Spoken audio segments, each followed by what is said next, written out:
نحمده ونستعينه ونستغفره ونعوذ بالله من شرور أنفسنا ومن سيئات أعمالنا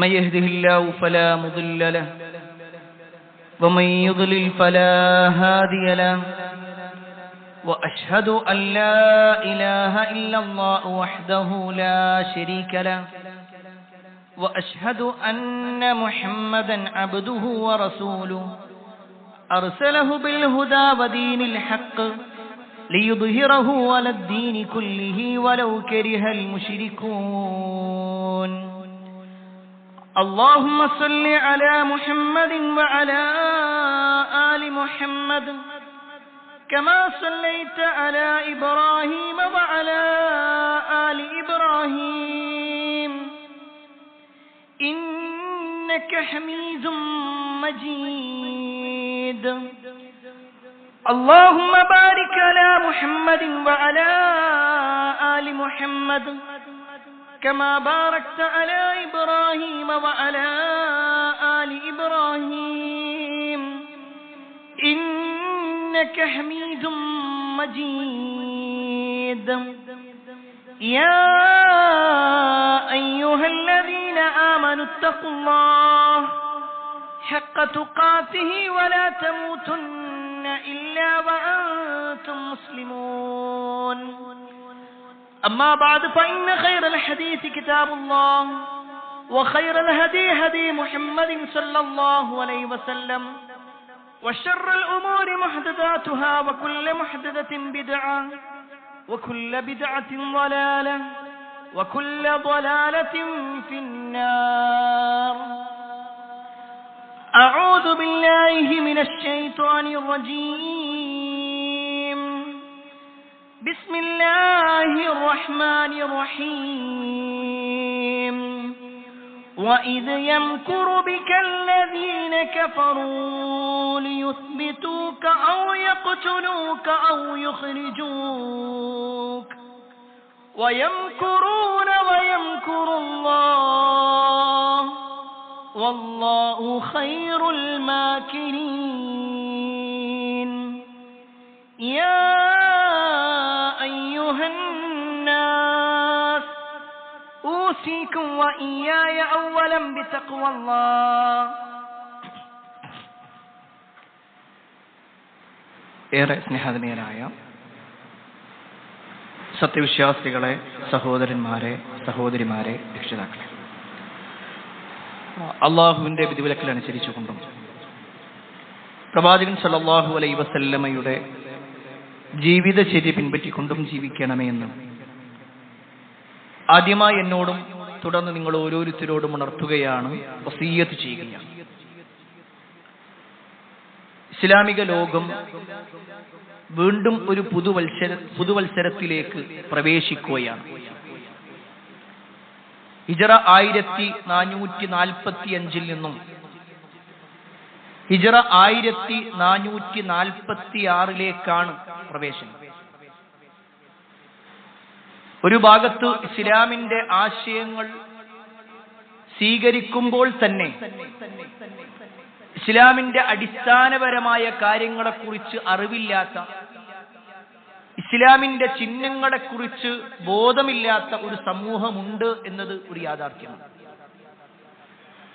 ഒരുപക്ഷെ എന്റെ സംസാരത്തിന്റെ തുടക്കത്തിൽ ഹിജറ വർഷം ഇനി എത്രാം വർഷത്തിലേക്കാണ് പ്രവേശനം എന്ന് ചോദിച്ചാൽ ഒരു പക്ഷേ നമ്മളിൽ പല ആളുകൾക്കും അറിയണമെന്നില്ല. ഇപ്പോൾ നമ്മളുള്ളത് ഏത് മാസമാണ്, അറബ് മാസം ഏതാണെന്ന് ചോദിച്ചാൽ ഒരു പക്ഷേ അതിനെക്കുറിച്ചും അറിവില്ലാത്തവർ നമ്മുടെ സമൂഹത്തിലുണ്ട് എന്നതൊരു യാഥാർത്ഥ്യമാണ്. എന്നാൽ പ്രിയപ്പെട്ടവരെ, എന്തുകൊണ്ടാണ് ഇസ്ലാമിക കലണ്ടറിനെ കുറിച്ചും ആ കലണ്ടർ ഉൾക്കൊള്ളുന്ന മാസങ്ങളെ കുറിച്ചും നമ്മൾ അറിയേണ്ടത്? എന്തിനു പഠിക്കണം, എന്തിനറിയണം? ആ ചോദ്യത്തിനുള്ള ഉത്തരം ഇസ്ലാമിലെ ഒട്ടുമിക്ക ആരാധനാ കർമ്മങ്ങളാവട്ടെ, ഒട്ടുമിക്ക ആഘോഷങ്ങളാവട്ടെ, എല്ലാം ഉൾക്കൊള്ളുന്നത് ഈ അറബ് മാസം നിശ്ചയിച്ചുകൊണ്ടാണ്. അറബ് മാസത്തെ കണക്കാക്കിക്കൊണ്ടാണ് ആരാധനാകർമ്മങ്ങളിൽ പലതുമുള്ളത്. നോമ്പിനെ കുറിച്ച് നമുക്കറിയാം, ഒരിക്കലും ഇംഗ്ലീഷ് മാസം നോക്കിക്കൊണ്ട് നോമ്പെടുക്കാൻ പാടില്ല. നോമ്പിന്റെ തുടക്കമാകട്ടെ ഒടുക്കമാവട്ടെ, സുന്നത്ത് നോമ്പുകളാവട്ടെ, എല്ലാം പരിഗണിക്കുന്നത് അറബ് മാസം നോക്കിക്കൊണ്ടാണ്. അതുപോലെ തന്നെ നമ്മുടെ ആഘോഷങ്ങളായിട്ടുള്ള പെരുന്നാളുകൾ നോക്കിക്കഴിഞ്ഞാൽ ശവ്വാൽ 1 ചെറിയ പെരുന്നാളെങ്കിൽ ദുൽഹിജ്ജ 10 ബലി പെരുന്നാൾ. അവിടെ ഒരിക്കലും ഇംഗ്ലീഷ് മാസം പരിഗണിക്കുന്നേയില്ല. എന്തിനേറെ ഒരു മനുഷ്യന്റെ വിവാഹം കഴിഞ്ഞ് അയാൾ മരണപ്പെട്ട് കഴിഞ്ഞാൽ, അല്ലെങ്കിൽ ഭാര്യയെ ത്വലാഖ് ചൊല്ലിക്കഴിഞ്ഞാൽ, ആ സ്ത്രീ ഇരിക്കുന്ന ഇദ്ദ ആചരിക്കുക എന്ന് പറയുന്ന ഇദ്ദ, അതും അറബ് മാസം നോക്കിക്കൊണ്ടാണ് കണക്ക് നോക്കേണ്ടത്. ഇനി നമ്മളെല്ലാവരും നിർവഹിക്കുന്ന സക്കാത്ത് കൊടുക്കുക എന്താണെങ്കിലോ അതും അറബ് മാസം നോക്കിക്കൊണ്ട് മാത്രമേ കൊടുക്കാൻ പാടുള്ളൂ. ഏതെങ്കിലും ഒരു ബിസിനസ് അത് തുടങ്ങി അത് ഫെബ്രുവരി മാസമായിരുന്നു എങ്കിൽ അടുത്ത ഫെബ്രുവരി വരുന്ന സമയത്തല്ല സക്കാത്ത് കൊടുക്കേണ്ടത്, മറിച്ച് അറബ് മാസം കണക്ക് നോക്കിക്കൊണ്ടാണ്. അപ്പൊ ഒരു വിശ്വാസിയെ സംബന്ധിച്ചിടത്തോളം, ഒരു മുസ്ലിമിനെ സംബന്ധിച്ചിടത്തോളം, അവന്റെ വിശ്വാസ കർമ്മ സ്വഭാവ അനുഷ്ഠാന മേഖലകളിലെല്ലാം അറബ് മാസത്തിനും ഇസ്ലാമിക കലണ്ടറിനും പ്രാധാന്യമുണ്ട്. ഈ അറബ് മാസം ഉൾക്കൊള്ളുന്നത് ഇസ്ലാമിക കലണ്ടറിലാണെങ്കിൽ അതിന്റെ ചരിത്രം കൂടി നമ്മൾ അറിയണം. ഒരു പക്ഷേ ഭൗതികമായി കൊണ്ട് നമ്മൾ പല ചരിത്രങ്ങളും കേട്ടിട്ടുണ്ടാകും. ഇന്ന് നമ്മൾ 2024 എന്ന് പറയുമ്പോൾ അതിന്റെ ഒരു ചരിത്രമുണ്ട്. ജനനവും മരണവുമെല്ലാം കണക്ക് നോക്കിക്കൊണ്ട് തന്നെ AD എന്ന് പറയുമ്പോൾ അതിനൊരു കണക്കുണ്ട്. അത് ഇന്ന ആളുടെ മരണവുമായി ബന്ധപ്പെട്ടുകൊണ്ടാണ്. അന്നോ ഡൊമിനി എന്ന പേരിലും അല്ലെങ്കിൽ ആഫ്റ്റർ ഡെത്ത് എന്ന പേരിലുമൊക്കെ അതിനെ കണക്ക് നോക്കാറുണ്ട്. എന്നാൽ ഹിജറയെ സംബന്ധിച്ചിടത്തോളം ഏതെങ്കിലും ഹിജറ കലണ്ടറിനെ അല്ലെങ്കിൽ ഇസ്ലാമിക കലണ്ടർ എന്നുള്ളത് ഏതെങ്കിലും ഒരു വ്യക്തിയുടെ ജനനമോ മരണമോ നോക്കിക്കൊണ്ടേയല്ല. പിന്നെന്താണ് ഇസ്ലാമിക കലണ്ടറിന്റെ തുടക്കം? ആ കലണ്ടർ ആരാണ് ആദ്യമായി നിർമ്മിച്ചത്? ആ കലണ്ടറിൽ ഏത് വെച്ചുകൊണ്ടാണ് ആരംഭിച്ചത്? ഇതെല്ലാം ഒരു മുസ്ലിം എന്ന നിലക്ക് നമ്മൾ മനസ്സിലാക്കണം. മഹാനായ ഉമർ ഇബ്നുൽ ഖത്താബ് റളിയല്ലാഹു അൻഹു ഖലീഫയായിരിക്കുന്ന സമയം അദ്ദേഹം ഖിലാഫത്ത് ഏറ്റെടുത്ത് ഭരണാധികാരം ഏറ്റെടുത്ത് 4ാമത്തെ വർഷമാണ്. അതിനിടയിൽ അദ്ദേഹത്തെ കാണാനായി യമനിൽ നിന്നൊരാൾ വന്നു. യമനിൽ നിന്ന് വന്ന ആള് ഖലീഫയായ ഉമർ റളിയല്ലാഹുവിന്റെ അടുക്കൽ തന്റെ നാടുമായി ബന്ധപ്പെട്ടുകൊണ്ടുള്ള കാര്യങ്ങൾ ഇങ്ങനെ പറഞ്ഞുകൊണ്ടിരിക്കെ ഇയാൾ സംസാരത്തിലെല്ലാം ഓരോ ഡേറ്റിനെ വെച്ചുകൊണ്ട്, തീയതി വെച്ചുകൊണ്ടാണ് സംസാരിച്ചുകൊണ്ടിരിക്കുന്നത്. അതിന്റെ മാസങ്ങളാവട്ടെ വർഷങ്ങളാവട്ടെ എല്ലാം കൃത്യമായ കണക്ക് നോക്കിക്കൊണ്ടാണ് പറയുന്നത്. ഈ സംസാരങ്ങൾ കേട്ടപ്പോൾ തന്നെ ഉമർ ഇബ്നുൽ ഖത്താബ് റളിയല്ലാഹുവിന്റെ മനസ്സിൽ തോന്നി, നല്ല കൃത്യമായ അവതരണം അയാൾക്കുണ്ട്. അതിന് കാരണമായതാവട്ടെ ഈ ഒരു കലണ്ടർ ബേസ് ചെയ്തിട്ടുള്ള സംസാരമാണ്, തീയതി കണക്കാക്കിക്കൊണ്ടാണ് സംസാരിക്കുന്നത്. അപ്പൊ അതുകൊണ്ട് തന്നെ തീർച്ചയായും ഇങ്ങനെ ഒരു കലണ്ടർ അത് ഇസ്ലാമിക ലോകത്തും ഉണ്ടാവുകയാണെങ്കിൽ ഒന്നുകൂടി ഹൈറാകുമായിരുന്നു. ഉമർ റളിയല്ലാഹുവിന്റെ മനസ്സിൽ ഈ ഒരു കാര്യം. അതിനിടയിലാണ് ഉമർ റളിയല്ലാഹു അൻഹു ഗവർണറായി നിശ്ചയിച്ചിരുന്ന അബൂ മൂസൽ അശ്അരി റളിയല്ലാഹു അൻഹു ഉമർ റളിയല്ലാഹുവിന് ഒരു കത്തയക്കാം. അതിൽ പറയുന്നത്, ഞങ്ങളോട് പല ആളുകളും പല ആവശ്യങ്ങളും പറഞ്ഞുകൊണ്ട് കത്തയക്കുന്നുണ്ട്. ഒരുപാട് കത്തുകൾ വന്ന് കിടക്കുന്നു. ഇതിലേതാണ് ആദ്യം വന്നത്, ഏതാണ് പിന്നെ വന്നത്, ഏതാണ് അവസാനം വന്നത് എന്ന് ഞങ്ങൾക്കറിയാൻ പറ്റുന്നില്ല. അതുകൊണ്ട് ഞങ്ങൾക്കൊരു കണക്ക് നിശ്ചയിച്ചു തരാം, ഒരു തീയതി നിശ്ചയിച്ചു തരാം. ഇത് അബൂ മൂസൽ അശ്അരി റളിയല്ലാഹു അൻഹു ഒരു അഭിപ്രായമായിട്ട് പറഞ്ഞു. ഉമർ ഇബ്നുൽ ഖത്താബ് റളിയല്ലാഹു അൻഹു ആളുകളെ എല്ലാവരും ഒരുമിച്ച് കൂട്ടി, പ്രധാനപ്പെട്ട ആളുകളെല്ലാം ഒരുമിച്ച് കൂട്ടി അവരോട് ചോദിച്ചു, ഇങ്ങനൊരു അഭിപ്രായം വരുന്നത് എന്ത് ചെയ്യണം? ഭൗതികമായ ഒരു കാര്യമാണ്. ഭൗതികമായി കൊണ്ടൊരു കണക്ക് നോക്കാൻ നമുക്ക് എന്തെങ്കിലും ഒരു സംവിധാനം നടത്താൻ പറ്റുമോ ഇല്ലേ? എല്ലാവരും പറഞ്ഞു, അത് നല്ല കാര്യം. കണക്ക് നോക്കാൻ പറ്റുന്നൊരു അവസരമാണല്ലോ, അല്ലെങ്കിൽ അതിന് പറ്റുന്ന ഉപാധിയാണ്, അത് നമുക്ക് ചെയ്യാം. ശരി, അങ്ങനെയാണെങ്കിൽ എന്ത് മുൻനിർത്തിക്കൊണ്ടാണ് നമ്മൾ കണക്ക് നോക്കേണ്ടത്? ഇന്ന ഒരു വർഷം മുതൽ എന്ന് പറയണമെങ്കിൽ ഏതാണ് ആ ഒരു കാര്യമായിട്ട് തെരഞ്ഞെടുക്കണം? ചില ആളുകൾ പറഞ്ഞു, നമുക്കൊരു കാര്യം ചെയ്യാം, റസൂലുള്ളാഹി സ്വല്ലല്ലാഹു അലൈഹി വസല്ലമയുടെ ജനനം മുന്നിൽ വെച്ചുകൊണ്ടേക്കും. നബി സല്ലല്ലാഹു അലൈഹി വസല്ലമയുടെ ജനനം മുതലുള്ള കണക്ക് നോക്കാം. വേറെ ചില ആളുകൾ പറഞ്ഞു, റസൂലുള്ളാഹി സ്വല്ലല്ലാഹു അലൈഹി വസല്ലമക്ക് വഹ്യ് കിട്ടിയ ദിവസമല്ലേ, അതാണല്ലോ ഏറ്റവും പ്രധാനം, നുബുവത്ത് കിട്ടുക എന്നുള്ളത്. ആ നുബുവത്ത് കിട്ടിയത് മുതലുള്ള കണക്ക് നോക്കണം. വേറെ ചില ആളുകൾ പറഞ്ഞു, റസൂലുള്ളാഹി സ്വല്ലല്ലാഹു അലൈഹി വസല്ലമയുടെ വഫാത്ത് നോക്കിയിട്ടാണെങ്കിലോ, എന്നാ ഒന്നുകൂടി അതല്ലേ നല്ലത്. അഭിപ്രായങ്ങൾ പലതുമുണ്ട്. അതിനിടയിൽ ഒരാളുടെ അഭിപ്രായം, നമുക്ക് ഹിജറ വെച്ചുകൊണ്ട് തുടങ്ങിയാൽ, ഹിജറ എന്ന് പറയുന്ന ആ ഒരു ജീവിതത്തിൽ, അവരുടെ ജീവിതത്തിൽ ഏറ്റവും സുപ്രധാനമായി നടന്ന ആ ഒരു സംഭവം മുന്നിൽ വെച്ചുകൊണ്ട് തുടങ്ങിയാലോ. എല്ലാവരും പറഞ്ഞു, എന്നാൽ അത് നമുക്ക് സ്വീകരിക്കാം. അങ്ങനെയാണ് ഹിജറ 1-ാം വർഷം 2-ാം വർഷം എന്നിങ്ങനെ തീരുമാനിച്ചത്. റസൂലുള്ളാഹി സ്വല്ലല്ലാഹു അലൈഹി വസല്ലം പ്രവാചകനും നബി സല്ലല്ലാഹു അലൈഹി വസല്ലമയുടെ കൂടെയുണ്ടായിരുന്ന സഹാബിമാരും മക്കയിൽ നിന്ന് മദീനയിലേക്ക് പുറപ്പെട്ടത് മുതൽ, അല്ലെങ്കിൽ അവിടെ എത്തിച്ചേർന്നത് മുതൽ ആ ഒരു വർഷം കണക്ക് നോക്കി. അവിടുന്ന് അങ്ങോട്ട് 1-ാം വർഷം 2-ാം വർഷം 3-ാം വർഷം എന്നിങ്ങനെ കണക്ക് നോക്കി.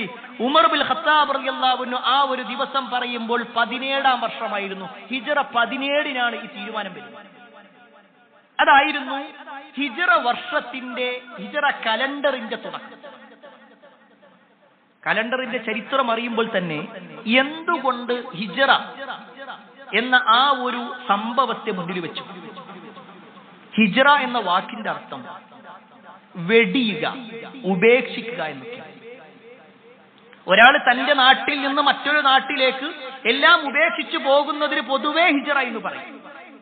എന്നാൽ ഇസ്ലാമിൽ മതപരമായ ഹിജറ എന്ന് പറയണമെങ്കിൽ വിശ്വാസ സംരക്ഷണത്തിനു വേണ്ടി, ആദർശ സംരക്ഷണത്തിനു വേണ്ടി, താൻ ജീവിക്കുന്ന നാട്ടിൽ ഒരു മുസ്ലിമായി ജീവിക്കാൻ പറ്റാത്ത അവസ്ഥയുണ്ടാകുമ്പോൾ അവിടെ നിന്ന് ഇസ്ലാം അനുസരിച്ച് ജീവിക്കാൻ പറ്റുന്ന മറ്റൊരു നാട്ടിലേക്ക് പോകുക,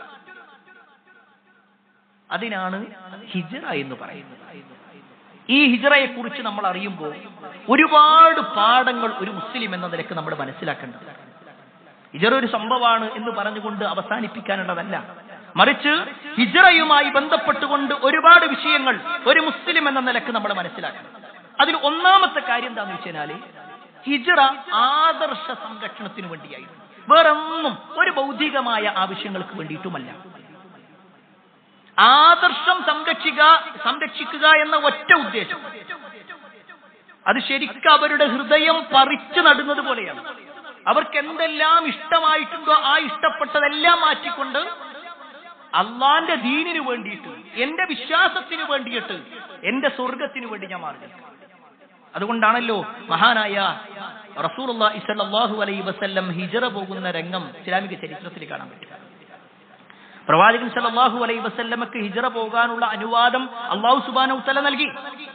അങ്ങനെ പ്രവാചകൻ സല്ലല്ലാഹു അലൈഹി വസല്ലമ തന്റെ വീട്ടിൽ നിന്ന് ഇങ്ങനെ ഇറങ്ങി മക്കയിലെ ഹസ്വറ എന്ന് പറയുന്ന ഒരു സൂക്കുണ്ട്, ഒരു അങ്ങാടിയുണ്ട്. ആ അങ്ങാടിയുടെ ഭാഗത്ത് നിന്നെത്തിയിട്ട് നബി സല്ലല്ലാഹു അലൈഹി വസല്ലം ഒന്നുകൂടി തിരിഞ്ഞു നോക്കുന്നുണ്ട് മക്കയിലേക്ക്. പ്രവാചകൻ സല്ലല്ലാഹു അലൈഹി വസല്ലമ അവിടെ നിന്നാൽ മതാഫിൽ ഇങ്ങനെ ആളുകൾ ഇങ്ങനെ തവാഫ് ചെയ്യുന്നത് കാണാൻ പറ്റും. ആ കഅബ കാണാൻ പറ്റും. കഅബയുടെ ഭാഗത്തേക്ക് നോക്കി, മക്കയുടെ പ്രദേശത്തേക്ക് നോക്കിയിട്ട് റസൂലുള്ളാഹി സ്വല്ലല്ലാഹു അലൈഹി വസല്ലം പറയുന്നുണ്ട്, വല്ലാഹി ഇന്നക ലഖൈറു അർദില്ല, അല്ലാഹുവാണ് സത്യം, അല്ലാഹുവിന്റെ ഭൂമിയിൽ ഏറ്റവും ഖൈറായിട്ടുള്ളത് മക്ക രാജ്യമേ, അത് നീയാണ്. നീയാണ് ഏറ്റവും ഖൈറായിട്ടുള്ള നാട്. വഅഹബ്ബു അർദില്ലാഹി ഇലയ്യ, അല്ലാഹുവിന്റെ ഭൂമിയിൽ എനിക്ക് ഏറ്റവും ഇഷ്ടമുള്ളത് അതും നീയാണ്. വല്ലാഹി ലൗലാ അന്നീ ഉഖ്രിജ്തു മിൻ മാ ഖറജ്തു, അല്ലാഹുവാണ് സത്യം, നിന്റെ ആളുകൾ എന്നെ ഈ നാട്ടിൽ നിന്ന് പുറത്താക്കില്ലായിരുന്നെങ്കിൽ ഞാൻ ഒരിക്കലും ഇവിടുന്ന് പുറത്തു പോകില്ലായിരുന്നു. അത്രയും നബി സല്ലല്ലാഹു അലൈഹി വസല്ലമക്ക് വലിയ ഒരു ബന്ധമായിരുന്നു മക്കയുമായിട്ടുള്ളത്. അതിന്റെ കാരണം എന്താ? നബി സല്ലല്ലാഹു അലൈഹി വസല്ലമ ജനിച്ചത് മക്കത്താ. നബി സല്ലല്ലാഹു അലൈഹി വസല്ലമ 53 വർഷം താമസിച്ചതും മക്കയിലാണ്. നബി സല്ലല്ലാഹു അലൈഹി വസല്ലമയുടെ കുടുംബക്കാരും എല്ലാം മക്കയിൽ. ജനിച്ചു വളർന്ന പിറന്ന മണ്ണ് വിട്ടുകൊണ്ട് അവിടുന്ന് പോകണം എന്നാണ്. കാരണം അവിടെ നിൽക്കാൻ അവർ സമ്മതിക്കുന്നില്ല, ഇസ്ലാം അനുസരിച്ച് ജീവിക്കാൻ അവർ സമ്മതിക്കുന്നില്ല. അതുകൊണ്ട് അവരിറങ്ങി. ആ ഇറക്കമാവട്ടെ അങ്ങേയറ്റം ഇഖ്ലാസോടുകൂടി ആത്മാർത്ഥമായിരുന്നു. അതാ രണ്ടാമത്തെ പാഠം. എന്തെങ്കിലും ഒരു ദുനിയാവിന്റെ ആവശ്യത്തിന് വേണ്ടിയിട്ടല്ല. മഹാനായ ഉമർ ബിൻ ഖത്താബ് റളിയല്ലാഹു അൻഹു ഉദ്ധരിക്കുന്ന ഒരു ഹദീസുണ്ട്, എല്ലാ ഹദീസ് ഗ്രന്ഥങ്ങളിലും വന്നിട്ടുള്ള ഒരു ഹദീസ്. ഒരു പക്ഷേ അറിവിന്റെ ഏറ്റവും അടിസ്ഥാനപരമായ കാര്യം എന്നുവരെ പണ്ഡിതന്മാർ പറഞ്ഞിട്ടുള്ള ഒരു ഹദീസാണ്, ഇന്നമൽ അഅമാലു ബിന്നിയാത്ത് വഇന്നമാ ലികുല്ലി ഇംരിഇൻ മാ നവ ഫമൻ കാനത് ഹിജ്റതുഹു ഇലല്ലാഹി വറസൂലിഹി വഹിജ്റതുഹു ഇലല്ലാഹി വറസൂലിഹി. ആ വാക്കുകൾ മനസ്സിലാക്കിയ എല്ലാം ക്ലിയറാണ്. ഓരോ മനുഷ്യന്റെയും കർമ്മങ്ങൾ, അവന്റെ അമലുകൾ, അവന്റെ പ്രവർത്തനങ്ങൾ നിയ്യത്തനുസരിച്ചിട്ടാണ്. ഓരോരുത്തരും എന്താണോ നിയ്യത്താക്കുന്നത് അതനുസരിച്ചുകൊണ്ട് അവനുണ്ടാകും. എന്നിട്ട് റസൂലുള്ളാഹി സ്വല്ലല്ലാഹു അലൈഹി വസല്ലം പറഞ്ഞ ഹദീസ് ഉമർ റളിയല്ലാഹു അൻഹു പറഞ്ഞു കൊടുക്കുക. ഒരു മിമ്പറിൽ വെച്ചിട്ട് ഉമർ റളിയല്ലാഹു അൻഹു പറഞ്ഞു കൊടുക്കുക. എന്നിട്ട് അദ്ദേഹം പറയാണ്, ആരെങ്കിലും അള്ളാനെയും റസൂലിനെയും ലക്ഷ്യമാക്കിയിട്ടാണ് ഹിജ്റ വന്നതെങ്കിൽ ഓൻക്കതുണ്ട്. അതല്ല ദുനിയാവ് വല്ലതും കിട്ടണമെന്ന് വിചാരിച്ചിട്ട് ഞാനിങ്ങനെ മുഹമ്മദിന്റെ കൂട്ടരുടെ കൂടെ പോവുകയാണെങ്കിൽ ഓരക്കഞ്ഞ് വലുതായി അല്ലെങ്കിൽ ഒരുപാട് സൗകര്യങ്ങളൊക്കെ കിട്ടുകയാണെങ്കിൽ എന്തെങ്കിലും കിട്ടിയാലോ, ദുനിയാവിന്റെ വല്ലതും കിട്ടാൻ എന്ന ഉദ്ദേശത്തിലാണെങ്കിലോ അത് അയാൾക്ക് അത് കിട്ടും, ദുനിയാവ് കിട്ടും. ഇനി വേറെ ആരെങ്കിലും ഒരു പെണ്ണിനെ കല്യാണം കഴിക്കണം എന്ന ഉദ്ദേശത്തിലാണ് അവൻ മക്കയിൽ നിന്ന് മദീനയിലേക്ക് പുറപ്പെട്ടതെങ്കിൽ അവനൊരു പക്ഷേ ആ പെണ്ണിനെ കല്യാണം കഴിക്കാൻ സാധിച്ചെന്ന് വരാം. പക്ഷെ അള്ളാന്റെ അടുക്കൽ ഹിജ്റയുടെ കൂലി കിട്ടും. ഹിജ്റക്ക് അത്രയും വലിയ പ്രാധാന്യം. അതായത് അള്ളാനെയും റസൂലിനെയും മുന്നിൽ വെച്ചുകൊണ്ട് മാത്രം, ദുനിയാവില്ല അവിടെ, ദുനിയാവിന്റെ ഒന്നുമില്ല. അതാണ് നമുക്ക് റസൂലുള്ളാഹി സ്വല്ലല്ലാഹു അലൈഹി വസല്ലമയുടെ ചരിത്രത്തിൽ കാണാൻ പറ്റുക, സഹാബത്തിന്റെ ചരിത്രങ്ങളിൽ കാണാൻ പറ്റുക. അവർ ദുനിയാവിനെ ലക്ഷ്യം വെച്ചിട്ടേ ഇല്ല. അത് ഹിജ്റയുടെ രണ്ടാമത്തെ പാഠമാണെങ്കിൽ ഹിജ്റയുടെ അടുത്തൊരു പാഠം എന്താണെന്നറിയോ? ഒരു മുസ്ലിം എന്ന നിലക്ക് അള്ള പറഞ്ഞതുപോലെ നമ്മൾ നടക്കുകയാണെങ്കിൽ അള്ള സഹായിക്കും. ഹിജ്റ പോകാൻ പറഞ്ഞത് അള്ളാഹുവാണ് എങ്കിൽ അള്ളാഹു സംരക്ഷിക്കും. ഹിജ്റക്ക് വേണ്ടി ഇറങ്ങാൻ പറഞ്ഞത് അള്ളാഹുവിന്റെ കൽപ്പന പ്രകാരമാണെങ്കിൽ ആ ഹിജ്റയിൽ അള്ളാഹു സംരക്ഷിക്കും അവരെ. ഒരു പക്ഷേ ചില പ്രയാസങ്ങളൊക്കെ വന്നാലും ശരി, ആത്യന്തികമായ സംരക്ഷണം അള്ളാഹു ഏറ്റെടുക്കും, അള്ളാഹു സഹായിക്കും.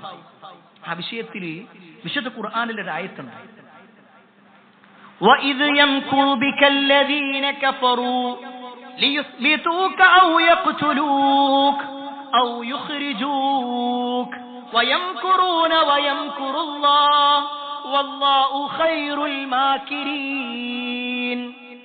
അല്ലാഹു സുബ്ഹാനഹു വ തആല സൂറത്തുൽ അൻഫാലിലെ 30-ാമത്തെ ആയത്തിലൂടെ പറയാണ്, വഇദ് യംകുറു ബികല്ലദീന കഫറു. ആ സത്യനിഷേധികളായ ആളുകൾ അവര് തന്ത്രം പ്രയോഗിച്ച സന്ദർഭം എന്തിനു വേണ്ടി? ലിയുസ്ബിതൂക, പ്രവാചകരെ താങ്കളെ ബന്ധനസ്ഥരാക്കാൻ, ഔ യഖ്തുലൂക, അല്ലെങ്കിൽ താങ്കളെ കൊല്ലാൻ വേണ്ടിയിട്ട്, ഔ യുഖ്രിജൂക, അല്ലെങ്കിൽ നാട്ടിൽ നിന്ന് പുറത്താക്കാൻ വേണ്ടിയിട്ട് അവര് തന്ത്രം പ്രയോഗിച്ചല്ലോ. എന്നിട്ട് അള്ളാഹു പറയാണ്, വയംകുറൂൻ, അവര് തന്ത്രം പ്രയോഗിച്ചു, വയംകുറൂൻ അല്ലാഹ്, അള്ളാഹും തന്ത്രം പ്രയോഗിച്ചു. വല്ലാഹു ഖൈറുൽ മാകിരീൻ, തന്ത്രം പ്രയോഗിക്കുന്നവരിൽ ഏറ്റവും ഉത്തമൻ അള്ളാഹുവാണ്. അള്ളാഹു സുബ്ഹാനഹു വ തആല ഈ ആയത്ത് റസൂലുള്ളാഹി സ്വല്ലല്ലാഹു അലൈഹി വസല്ലമയോട് ആ ഒരു സന്ദർഭം എന്ന് പറയാൻ ഒരു കാരണം ഉണ്ടായിരുന്നു. നബി സല്ലല്ലാഹു അലൈഹി വസല്ലം മക്കയിൽ ജീവിച്ചുകൊണ്ടിരിക്കുകയാണ്. നമുക്കെല്ലാവർക്കും പ്രവാചകൻ സല്ലല്ലാഹു അലൈഹി വസല്ലമയുടെ ചരിത്രം അറിയാം. 40 വയസ്സുവരെ എല്ലാവരാലും അംഗീകരിക്കപ്പെട്ട വ്യക്തിത്വമാണ്. അൽ അമീൻ എന്ന പേരുണ്ടായിരുന്നു. എന്നാൽ 40-ാമത്തെ വയസ്സിൽ നുബുവത്ത് കിട്ടി, ഇസ്ലാമിക പ്രബോധനം ആരംഭിച്ചു. അതുവരെ കണ്ണിലുണ്ണിയായ പ്രവാചകൻ കണ്ണിലെ കരടായി മാറി. അതുവരെ എല്ലാവരാലും അംഗീകരിക്കപ്പെട്ടിരുന്ന അൽ അമീൻ പിന്നീട് ഭ്രാന്തനായി മജ്നൂനായി ചിത്രീകരിക്കപ്പെട്ടു. എല്ലാ അർത്ഥത്തിലും വിമർശനങ്ങൾ വന്നു. നബി സല്ലല്ലാഹു അലൈഹി വസല്ലം ഉടനെ തന്നെ എന്നാ നമുക്ക് പോകാന്ന് പറഞ്ഞിട്ട് തീരുമാനിച്ചില്ല. അവിടെ നിന്നു. 1ഉം 2ഉം കൊല്ലല്ല, നീണ്ട 13 കൊല്ലം അവിടെ നബി സല്ലല്ലാഹു അലൈഹി വസല്ലം അനുഭവിക്കേണ്ടി വന്ന പ്രയാസങ്ങൾ വളരെ വലുതായിരുന്നു. റസൂലുള്ളാഹി സ്വല്ലല്ലാഹു അലൈഹി വസല്ലമയിൽ വിശ്വസിച്ചതിന്റെ പേരിൽ സുമയ്യ റളിയല്ലാഹു അൻഹ കൊല ചെയ്യപ്പെട്ടു. പല സ്വഹാബത്തിനും അങ്ങേയറ്റം പ്രയാസങ്ങൾ ഏൽക്കേണ്ടി വന്നു. പല സ്വഹാബത്തിനെയും എറിഞ്ഞോടിക്കുന്ന ഒരവസ്ഥ. അവിടെ പട്ടിണി കിട്ടു നബി സല്ലല്ലാഹു അലൈഹി വസല്ലമയും സ്വഹാബത്തിനും. ഒരു നിലക്കും ഒരാളും അവർക്കൊന്നും കൊടുക്കാൻ പാടില്ല. ബഹിഷ്കരണങ്ങൾ ഉണ്ടായി. ഒരു ഭാഗത്ത് നബി സല്ലല്ലാഹു അലൈഹി വസല്ലമയും സ്വഹാബത്തും നീണ്ട 3 കൊല്ലത്തോളം വെറും പച്ചിലയും പച്ചവെള്ളവും മാത്രം കുടിച്ചുകൊണ്ട് കഴിയുക. സുബ്ഹാനല്ലാഹ്, ഒന്ന് ആലോചിച്ചു നോക്കി. സ്വഹാബിമാര് പറയുന്നുണ്ട്, ഞങ്ങൾ ആ സമയത്ത് വിസർജിക്കുന്ന സമയത്ത് മൃഗങ്ങൾ കാഷ്ടിക്കുന്നത് പോലെയായിരുന്നു ഞങ്ങളുടെ വിസർജനം. അത്രയും പ്രയാസങ്ങൾ, നല്ല ഭക്ഷണം കഴിക്കാനില്ലാതെ, ആരാരും സഹായിക്കാനില്ലാതെ, എല്ലാ അർത്ഥത്തിലും ഒറ്റപ്പെട്ടു. ചില ചരിത്രങ്ങളിൽ കാണുവാൻ സാധിക്കും, ചില ആളുകളൊക്കെ ആ സമയത്ത് ഹജ്ജുണ്ട്, ഇസ്ലാം പഠിപ്പിച്ച രൂപത്തിലുള്ള ഹജ്ജല്ല, പക്ഷേ അറബികൾ നിർവഹിച്ചിരുന്ന ഹജ്ജിന് വേണ്ടി ഇതര പ്രദേശങ്ങളിൽ നിന്നും ആളുകൾ വരുമ്പോ അവരിങ്ങനെ മസാഫിന്റെ ഭാഗത്ത് തവാഫ് ചെയ്തുകൊണ്ടിരിക്കുമ്പോ അതിന്റെ അപ്പുറത്ത് വെച്ചുകൊണ്ട് റസൂലുള്ളാഹി സ്വല്ലല്ലാഹു അലൈഹി വസല്ലമയും സഹാബത്തും നിൽക്കുന്ന ഒരു പറ്റം മനുഷ്യരായ ആളുകൾ, അവർ കഷ്ടപ്പെട്ട് അവരുടെ കുട്ടികൾ കരയുന്ന കരച്ചിലുകൾ അല്ലാതെ ഇവരെ സ്വാധീനിച്ചിരുന്നു. പലരും കരഞ്ഞുകൊണ്ടിരുന്നു. കുട്ടികൾക്ക് ഭക്ഷണം കിട്ടാനില്ലാതെ കരയാ, അങ്ങനെ പ്രയാസപ്പെടുന്ന ഒരവസ്ഥ ഉണ്ടായി. ചില ആളുകളൊക്കെ പറഞ്ഞു, നമുക്ക് ഓരോടുള്ള ആ ഒരു ബഹിഷ്കരണം ഒഴിവാക്കുക. പക്ഷേ ഇസ്ലാമിനോട് അങ്ങേറ്റം വിരോധം വെച്ചിരുന്ന ചില ആളുകളുണ്ടായിരുന്നു.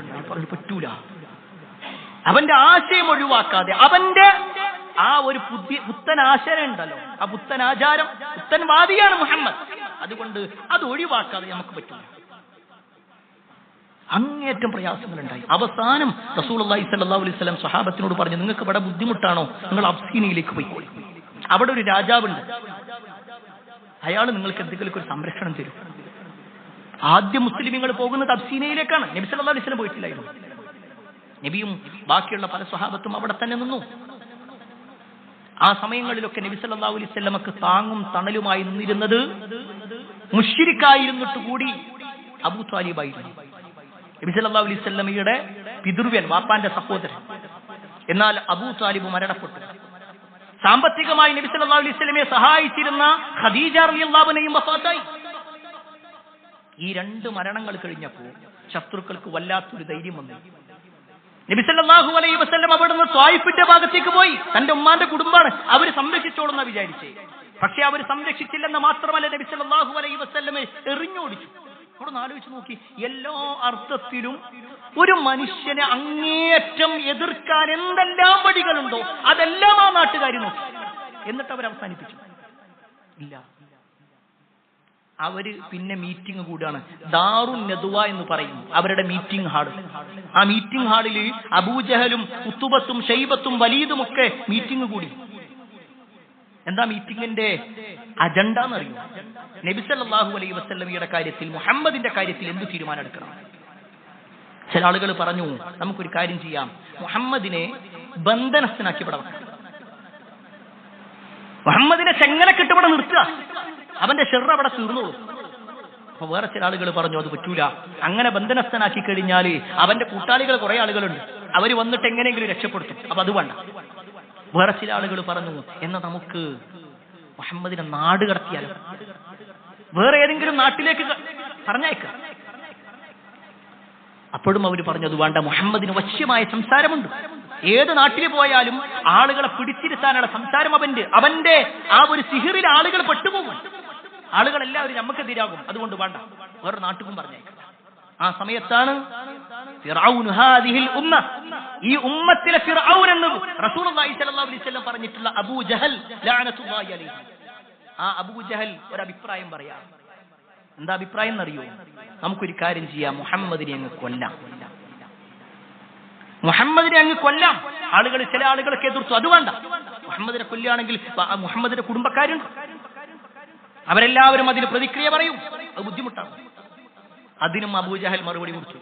അബൂജഹൽ പറഞ്ഞു, ഏതെങ്കിലും ഒരാളല്ല കൊല്ലുന്നത്, നമ്മുടെ നാട്ടിലുള്ള ഗോത്രങ്ങളിലും കുടുംബത്തിലുള്ള എല്ലാ കുടുംബത്തിലെയും ഒരു ചെറുപ്പക്കാരും വരിക, എല്ലാവരും കൂടുക, എന്നിട്ട് എല്ലാവരും കൂടി മുഹമ്മദിനെ കൊല്ലും. എല്ലാവരും കൂടി ചെയ്യുമ്പോൾ മുഹമ്മദിന്റെ ഗോത്രത്തിന് ഒന്നും ചെയ്യാൻ കഴിയൂല, എല്ലാവരോടും കൂടി എങ്ങനെ എതിർക്കാൻ പറ്റും? ഇനി അവര് പറയാണ്, ബ്ലഡ് മണി വേണം, ഞങ്ങളുടെ നാട്ടിൽപ്പെട്ട അല്ലെങ്കിൽ ഞങ്ങളുടെ കുടുംബത്തിൽപ്പെട്ട മുഹമ്മദിനെ ഞങ്ങൾ കൊന്നു, അതുകൊണ്ട് ഞങ്ങൾക്ക് അതിന്റെ ബ്ലഡ് മണി വേണം എന്ന് പറഞ്ഞാൽ അതെല്ലാവർക്കും കൂടി പിരിച്ചു കൊടുക്കുകയും ചെയ്യാം. അബൂജഹലിന്റെ ആ ഒരു അഭിപ്രായം സ്വീകരിക്കപ്പെട്ടു. എല്ലാവരും കൂടി തീരുമാനിച്ചു, നബി സല്ലല്ലാഹു അലൈഹി വസല്ലമയെ ഒരു രാത്രി നബി സല്ലല്ലാഹു അലൈഹി വസല്ലമയുടെ വീട് വളഞ്ഞിട്ട് കൊലപ്പെടുത്താൻ ഒരു പക്ഷേ നമ്മൾ ചരിത്രം കേട്ടിട്ടുണ്ടാകും. അങ്ങനെയാണ് ഒരു വലിയ കൂട്ടം ആളുകൾ റസൂലുള്ളാഹി സ്വല്ലല്ലാഹു അലൈഹി വസല്ലമയുടെ വീട്ടിലേക്ക് വരുന്നത്. നബി സല്ലല്ലാഹു അലൈഹി വസല്ലമയുടെ വീട് വളയുന്നു. പക്ഷേ അള്ളാഹുവിന്റെ സഹായം റസൂലുള്ളാഹി സ്വല്ലല്ലാഹു അലൈഹി വസല്ലമക്ക് കിട്ടുന്നു. ആരാണോ വളഞ്ഞിട്ടുള്ളത് അവരുടെ ഇടയിലൂടെ തന്നെ റസൂലുള്ളാഹി സ്വല്ലല്ലാഹു അലൈഹി വസല്ലം പോയി. അവർക്ക് നബി സല്ലല്ലാഹു അലൈഹി വസല്ലമയെ കാണാൻ കഴിഞ്ഞില്ല. അള്ളാഹുവിന്റെ സഹായമുണ്ടായി. അവിടുന്ന് അങ്ങോട്ട് തുടങ്ങുകയായിരുന്നു. അല്ലെങ്കിൽ അള്ളാഹു സുബ്ഹാനഹു വ തആല നൽകിയ ഒരുപാട് സഹായങ്ങളിൽ അവിടുന്ന് അങ്ങോട്ടൊരു തുടർച്ചയായിരുന്നു. നബി സല്ലല്ലാഹു അലൈഹി വസല്ലം നേരെ പോകുന്നത് അബൂബക്കർ റളിയല്ലാഹുവിന്റെ വീട്ടിലേക്ക്. അബൂബക്കർ റളിയല്ലാഹുവിനെയും കൂട്ടിക്കൊണ്ട് നേരെ പോകുന്നു സൗർ ഗുഹയിലേക്ക്. അള്ളാഹിന്റെ സഹായം അവിടെയുണ്ട്. സൗർ ഗുഹയിൽ നബി സല്ലല്ലാഹു അലൈഹി വസല്ലമയും അബൂബക്കർ റളിയല്ലാഹുവിനും ഇരിക്കുക. നബി സല്ലല്ലാഹു അലൈഹി വസല്ലം രക്ഷപ്പെട്ടു എന്ന വാർത്ത മക്കക്കാർ അറിഞ്ഞു. അവരവിടുന്ന് ഒരു പ്രഖ്യാപനം നടത്താണ്, മുഹമ്മദിനെ പിടിക്കുന്ന ആളുകൾക്ക് 100 ഒട്ടകം തരും. ചില ചരിത്രങ്ങളിൽ കാണുവാൻ സാധിക്കും അബൂബക്കറിനെ പിടിക്കുന്നവർക്കും അതേ ഓഫർ വെച്ചു. 100 ഒട്ടകം എന്ന് പറഞ്ഞാൽ വലിയ ഒരു സംഖ്യയാണ്. അത്രയും വലിയ സമ്പത്ത് കിട്ടുമെന്ന് വിചാരിച്ചിട്ട് ഒട്ടുമിക്ക ആളുകളും ഇറങ്ങി. ആരാണോ കാണുന്നത് ജീവനോടെയോ അല്ലാതെയോ പിടിച്ചെടുത്താൽ മതി. പക്ഷേ റസൂലുള്ളാഹി സ്വല്ലല്ലാഹു അലൈഹി വസല്ലമയും അബൂബക്കർ റളിയല്ലാഹു അൻഹും സൗർ ഗുഹയിലിരിക്കാം. അതിന്റെ അടുത്തുവരെ ശത്രുക്കളെത്തി. ചരിത്രത്തിൽ കാണാൻ പറ്റും നബി സല്ലല്ലാഹു അലൈഹി വസല്ലമയും അബൂബക്കർ റളിയല്ലാഹു അൻഹും ഇരിക്കുന്നത് സൗർ ഗുഹ എന്ന് പറഞ്ഞാൽ ഒരു അടിഭാഗത്താണ്. ഒരു പക്ഷേ മക്കത്തൊക്കെ പോയ ആളുകൾക്ക് കാണാൻ പറ്റും. അതിന്റെ താഴ്ച അടിഭാഗത്താണ് ഉണ്ടായത്. അതുകൊണ്ടാണ് അബൂബക്കർ റളിയല്ലാഹു അൻഹു പറയുന്നത് അതിന്റെ തൊട്ടടുത്തുവരെ ശത്രുക്കൾ വന്നു. ആ ഗുഹാ കവാടത്തിന്റെ മുന്നിൽ വരെ വന്നു. അപ്പോഴാണ് അബൂബക്കർ റളിയല്ലാഹു അൻഹു ചോദിക്കുന്നത്, അല്ലാഹുവിന്റെ റസൂലേ, അവരെങ്ങാനും അവരുടെ കാലിന്റെ ഭാഗത്തേക്ക് നോക്കിയാൽ അവർ നമ്മളെ കാണൂലേ? ഒരു ബേജാറോടുകൂടിയുള്ള ചോദ്യമാണ്. അതിന് അല്ലാഹു സുബ്ഹാനഹു വ തആല മറുപടി കൊടുക്കുന്നുണ്ട്. അല്ലാഹു സുബ്ഹാനഹു വ തആല പറയാണ്, ഇല്ലാ തൻസുറൂഹു ഫഖദ് നസറഹുല്ലാഹ് ഇദ് അഖ്റജഹു അല്ലദീന കഫറൂ സാനിയ ഇസ്നൈനി ഇദ് ഹുമാ ഫിൽ ഗാർ. ഈ പറഞ്ഞ ഓരോ കാര്യങ്ങളും അല്ലാഹു പറയാ. അല്ലാഹ് അവരാരും സഹായിക്കാത്ത സമയത്ത് അല്ലാഹ് പ്രവാചകൻ സല്ലല്ലാഹു അലൈഹി വസല്ലമയെ സഹായിച്ചു. എന്നിട്ട് അല്ലാഹു പറയാണ്, ആ സമയത്ത് തന്റെ കൂട്ടുകാരൻ മറ്റേ ആളോട് ഇങ്ങനെ ചോദിച്ചപ്പോ റസൂലുള്ളാഹി സ്വല്ലല്ലാഹു അലൈഹി വസല്ലം തന്റെ സ്വാഹിബായിട്ടുള്ള അബൂബക്കർ റളിയല്ലാഹു അൻഹു കൊടുത്ത മറുപടി, ഇത് യഖൂലു ലി സ്വാഹിബിഹി, അദ്ദേഹം തന്റെ സ്വാഹിബിനോട് കൂട്ടുകാരനോട് പറഞ്ഞ സന്ദർഭം, ലാ തഹ്സൻ ഇന്നല്ലാഹ മഅനാ, ലാ തഹ്സൻ, നീ ദുഃഖിക്കണ്ട, ഇന്നല്ലാഹ മഅനാ, തീർച്ചയായും അല്ലാഹു നമ്മുടെ കൂടെയുണ്ട്. ആ ഒരു വാക്ക് പ്രിയപ്പെട്ടവരെ മനസ്സ് കൊണ്ടുകൊണ്ടിരുന്നു. ഒരു നാട് മുഴുക്ക എതിരാവുക, കയ്യിൽ കിട്ടിയാൽ തുണ്ടം തുണ്ടമാക്കുമെന്ന് പറയുന്നൊരവസ്ഥ ഉണ്ടാവുക, കൊലപ്പെടുത്തിയാൽ സമ്മാനങ്ങൾ ഓഫർ വെക്കുക, എല്ലാവരും അതിനുവേണ്ടി തുനിഞ്ഞിറങ്ങുക. അവരൊളിച്ചിരിക്കുന്ന ഭാഗത്തുവരെ ഈ ശത്രുക്കൾ എത്തുക.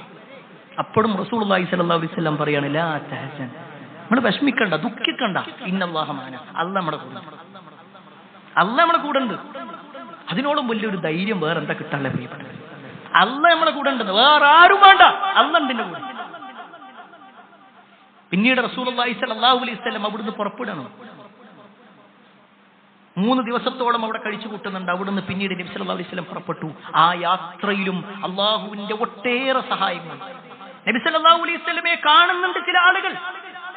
അവര് നബി സല്ലല്ലാഹു അലൈഹി വസല്ലമയെ പിടിക്കാനായി വന്ന ചില സന്ദർഭം. സുറാഖത്ത് ബിൻ മാലിക് എന്ന് പറയുന്ന അറേബ്യൻ ഗോത്രത്തിലെ ഒരു നേതാവ് ഉണ്ടായിരുന്നു. നബി സല്ലല്ലാഹു അലൈഹി വസല്ലമയും അബൂബക്കർ റളിയല്ലാഹു അൻഹു പോകുന്നത് സുറാഖ കണ്ടു. സുറാഖന്റെ അടുത്തുള്ള ആള് പറഞ്ഞു, അത് ഖുറൈശികളൊക്കെ അല്ലെങ്കിൽ മക്കക്കാര് നോക്കുന്ന ആ മുഹമ്മദും അയാളുടെ കൂട്ടുകാരനാണ് തൊണ്ട്. ഉടനെ സുറാഖ് പറഞ്ഞു, അതൊന്നും അല്ല, അത് വേറെ ആളോ വേറെ ആരോ ആണ് എന്ന് പറഞ്ഞിട്ട് അയാളെ തെറ്റിദ്ധരിപ്പിച്ചു. സുറാഖന്റെ ലക്ഷ്യം എന്തായിരുന്നു എന്നറിയോ? ഞാൻ ഒറ്റക്ക് പോയിട്ട് പിടിക്കണം. സുറാഖ തന്റെ കുതിരപ്പുറത്ത് വന്നു. റസൂലുള്ളാഹി സ്വല്ലല്ലാഹു അലൈഹി വസല്ലമയുടെ അടുക്കലേക്ക് എത്തേണ്ട സമയം സുറാഖയുടെ കുതിരയുടെ കാലുകൾ ഭൂമിയിലേക്ക് ആണ്ടുപോയി. അവിടുന്ന് തെറിച്ചു വീഴാണ് സുറാഖ. സുറാഖ ആദ്യം വിചാരിച്ചു ഇതെന്തോ പറ്റിയത്, വീണ്ടും പിടിക്കാൻ വേണ്ടി വന്നു. രണ്ടാമത്തെ തവണയും അത് സംഭവിച്ചു. മൂന്നാമത്തെ തവണയും സംഭവിച്ചപ്പോ സുറാഖക്ക് മനസ്സിലായി റസൂലുള്ളാഹി സ്വല്ലല്ലാഹു അലൈഹി വസല്ലം യഥാർത്ഥ പ്രവാചകൻ തന്നെയാണ്. നബി സല്ലല്ലാഹു അലൈഹി വസല്ലമയോട് ചില കരാറുകളൊക്കെ വെക്കുന്നുണ്ട്. പിന്നെ സുറാഖ അള്ളാഹുവിന്റെ സഹായങ്ങളായിരുന്നു. അവർക്ക് ഭക്ഷണത്തിന്റെ വിഷയത്തിലോ വെള്ളത്തിന്റെ കാര്യത്തിലോ ഒക്കെ അള്ളാഹു സഹായിച്ചു. ചരിത്രത്തിൽ കാണുവാൻ സാധിക്കും റസൂലുള്ളാഹി സ്വല്ലല്ലാഹു അലൈഹി വസല്ലമയും അബൂബക്കർ റളിയല്ലാഹു അൻഹു പോകുമ്പോൾ ശക്തമായ ദാഹവും വിശപ്പും അവർക്കുണ്ടായി. അവരിങ്ങനെ നോക്കുമ്പോ ഒരാള് ആടിനെ മേച്ചുകൊണ്ടിരിക്കുന്നുണ്ട്. നബി സല്ലല്ലാഹു അലൈഹി വസല്ലമയും അബൂബക്കർ റളിയല്ലാഹു അൻഹും അയാളുടെ അടുത്ത് ചെന്നു. കുടിക്കാൻ വല്ലതും അയാൾ പറഞ്ഞു, ഒന്നുമില്ല, ആകെ അതിൽ ഉണ്ടായിരുന്ന ഒരു പെണ്ണാടുണ്ട്, അത് പ്രസവിച്ച പ്രായം തികയാതെ അല്ലെങ്കിൽ മാസം തികയാതെ പ്രസവിച്ചതാണ്, അതിലൊന്നും പാലൊന്നും വരാനില്ല. നബി സല്ലല്ലാഹു അലൈഹി വസല്ലം പറഞ്ഞു, കാണിച്ചു തരിക, നിങ്ങൾ അടുപ്പിച്ച് നിർത്തി തന്നാൽ മതി. ആ മനുഷ്യൻ അബൂ മഅബദ് എന്ന് പറയുന്ന ആ മനുഷ്യൻ റസൂലുള്ളാഹി സ്വല്ലല്ലാഹു അലൈഹി വസല്ലമയുടെ മുന്നിലേക്ക് ആ ഒരു ആടിനെ മുന്നിൽ വെച്ചു. റസൂലുള്ളാഹി സ്വല്ലല്ലാഹു അലൈഹി വസല്ലമ അതിന്റെ അകിടിൽ ഇങ്ങനെ തലോടിക്കൊണ്ട് അല്ലാഹുവിനോട് പ്രാർത്ഥിച്ചു. അല്ലാഹു നൽകിയ വലിയ ഒരു അത്ഭുതം, ഒരു മുഅ്ജിസ. പാല് ചുരത്താത്ത ആ ഒരു ആടിന്റെ അകിടിൽ നിന്നും പാല് വരാൻ തുടങ്ങി. റസൂലുള്ളാഹി സ്വല്ലല്ലാഹു അലൈഹി വസല്ലം ആദ്യം അത് പാത്രത്തിലാക്കി അബൂബക്കർ റളിയല്ലാഹു അൻഹു. അബൂബക്കർ റളിയല്ലാഹു അൻഹുവിനെ കഴിഞ്ഞിട്ട് ഈ അബൂ മഅബദിന് കൊടുത്തു. അത് കഴിഞ്ഞിട്ട് റസൂലുള്ളാഹി സ്വല്ലല്ലാഹു അലൈഹി വസല്ലം കുടിക്കാൻ. നബി സല്ലല്ലാഹു അലൈഹി വസല്ലം ഒരു മര്യാദ കൂടി പഠിപ്പിക്കുക. ആരാണോ വിതരണം നടത്തുന്നത് അയാൾ അവസാനമാണ് കുടിക്കേണ്ടത്. അവിടുന്ന് അങ്ങോട്ട് ഒട്ടേറെ സംഭവങ്ങൾ റസൂലുള്ളാഹി സ്വല്ലല്ലാഹു അലൈഹി വസല്ലമയുടെ ദിവസങ്ങളോളം നീണ്ടു നിൽക്കുന്ന ആ ഒരു യാത്രയിൽ ഒട്ടേറെ സംഭവങ്ങൾ, എല്ലാം അള്ളാഹു അവരെ സഹായിച്ചതിന്റെ ഒട്ടേറെ ഉദാഹരണങ്ങൾ. പ്രിയപ്പെട്ടവരെ, ഇതിൽ നിന്നൊക്കെ നമുക്ക് മനസ്സിലാക്കാനുള്ളതാണ്, ഒരു വിശ്വാസിയെ സംബന്ധിച്ചിടത്തോളം അള്ളാഹ് പറഞ്ഞതുപോലെ ജീവിക്കണം. ലാ തഹ്സൻ, ദുഃഖിക്കേണ്ടി വരൂല. ഇന്നല്ലാഹ മഅനാ, അള്ളാഹ് നമ്മുടെ കൂടെയുണ്ടെന്ന് പറയുകയാണെങ്കിൽ ഏതൊരു സാഹചര്യത്തിലും ഒരിക്കലും അത് നടക്കൂല എന്ന് വിചാരിച്ചാലും അള്ളാഹു അത് നടത്തിത്തരും. എന്തായാലും നടക്കുമെന്ന് വിചാരിച്ചത് അള്ളാഹു ഒഴിവാക്കി തരും. അള്ളാഹിന്റെ സഹായങ്ങൾ വന്നുകൊണ്ടേയിരിക്കും. ചരിത്രം നമുക്കുള്ള സാക്ഷികളാണ്.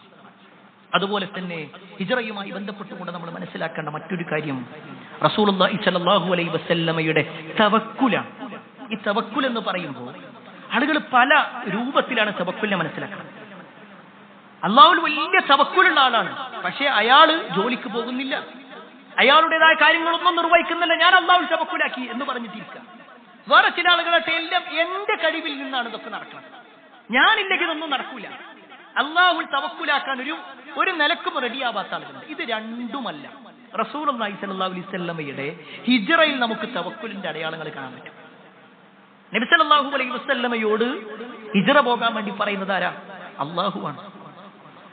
അല്ലാഹു സുബ്ഹാനഹു വ തആല നബി സല്ലല്ലാഹു അലൈഹി വസല്ലമയെ സംരക്ഷിക്കുമെന്ന 100% വിശ്വാസം നബി സല്ലല്ലാഹു അലൈഹി വസല്ലമക്കുണ്ട്. പക്ഷേ എന്നിട്ടും നബി സല്ലല്ലാഹു അലൈഹി വസല്ലം ആ യാത്രയിൽ എടുക്കുന്ന ചില പദ്ധതികളുണ്ട്, ചില തീരുമാനങ്ങളുണ്ട്.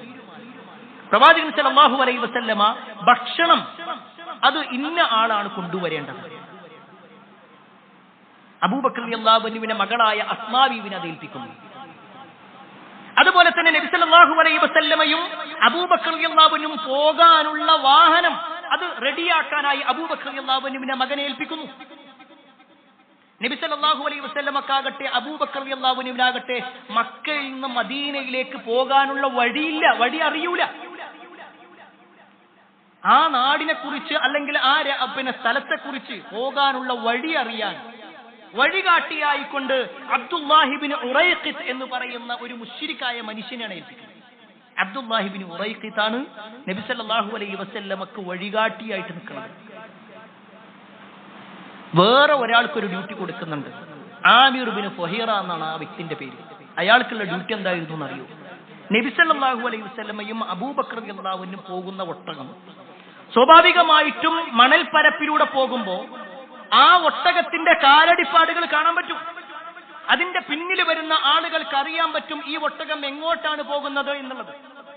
അതുകൊണ്ട് ആ ഒട്ടകം പോയ വഴി അറിയാതിരിക്കാൻ ആമിർ ബിൻ ഫുഹൈറയെ ഏൽപ്പിക്കാൻ. ആമിർ ബിൻ ഫുഹൈറ എന്ന് പറയുന്ന മനുഷ്യൻ കുറച്ച് ആടുകളുമായിട്ട് നബി സല്ലല്ലാഹു അലൈഹി വസല്ലമയും അബൂബക്കർ റളിയല്ലാഹു അൻഹു പോകുന്ന വഴിയിലൂടെ അങ്ങനെ അങ്ങോട്ടും ഇങ്ങോട്ടും ആടുകളെ നടത്തും. ഇതൊക്കെ നബി സല്ലല്ലാഹു അലൈഹി വസല്ലം ഏൽപ്പിച്ചു കൊടുക്കാം. ഞാൻ അള്ളാഹുവിൽ തവക്കുലാക്കിയിട്ടുണ്ട് എന്ന് പറഞ്ഞിട്ട് അങ്ങോട്ട് ഇറങ്ങല്ലേ ചെയ്യണേ. അവിടെ എന്തെല്ലാം ചെയ്യേണ്ടതുണ്ട് അതൊക്കെ നബി സല്ലല്ലാഹു അലൈഹി വസല്ലം ചെയ്യുന്നുണ്ട്. അതാണ് തവക്കുൽ. അള്ളാഹ് എന്നെ രക്ഷപ്പെടുത്തും എന്ന് പറഞ്ഞിട്ട് ഇരിക്കല്ല, ചെയ്യേണ്ട കാര്യങ്ങൾ ചെയ്യണം. നബി സല്ലല്ലാഹു അലൈഹി വസല്ലം വടികാട്ടിയെ വെച്ചു. നബി സല്ലല്ലാഹു അലൈഹി വസല്ലം ഭക്ഷണം തയ്യാറാക്കാൻ വേണ്ടി പറഞ്ഞു. നബി സല്ലല്ലാഹു അലൈഹി വസല്ലം യാത്രക്കുള്ള വാഹനം തയ്യാറാക്കാൻ വേണ്ടി പറഞ്ഞു. തങ്ങളെ ശത്രുക്കൾ പിടിക്കാതിരിക്കാനുള്ള വഴികളും റെഡിയാക്കി. എന്നിട്ടാ തവക്കുൽ. അതാണ് തവക്കുൽ എന്ന് പറയുന്നത്. അല്ലാതെ എല്ലാം അള്ളാഹിനെ ഏൽപ്പിച്ചു എന്ന് പറഞ്ഞിരിക്കലല്ല. ഇവിടെ എല്ലാ അർത്ഥത്തിലും പ്രിയപ്പെട്ടവരെ നമ്മുടെ ജീവിതത്തിൽ ഒരുപാട് ഗുണപാഠങ്ങൾ നബി സല്ലല്ലാഹു അലൈഹി വസല്ലമയുടെ ഹിജ്റയുമായി ബന്ധപ്പെട്ടുകൊണ്ട് ആ ഗുണപാഠങ്ങളെല്ലാം കൃത്യമായി മനസ്സിലാക്കി അള്ളാഹുവിനെ ഏറെ ഇഷ്ടപ്പെട്ട ആളുകളായി ജീവിക്കുക. അള്ളാഹു സുബ്ഹാനഹു വ തആല അത്തരത്തിലുള്ള ആളുകളിൽ നമ്മെ ഏവരെയും ഉൾപ്പെടുത്തുമാറാവട്ടെ.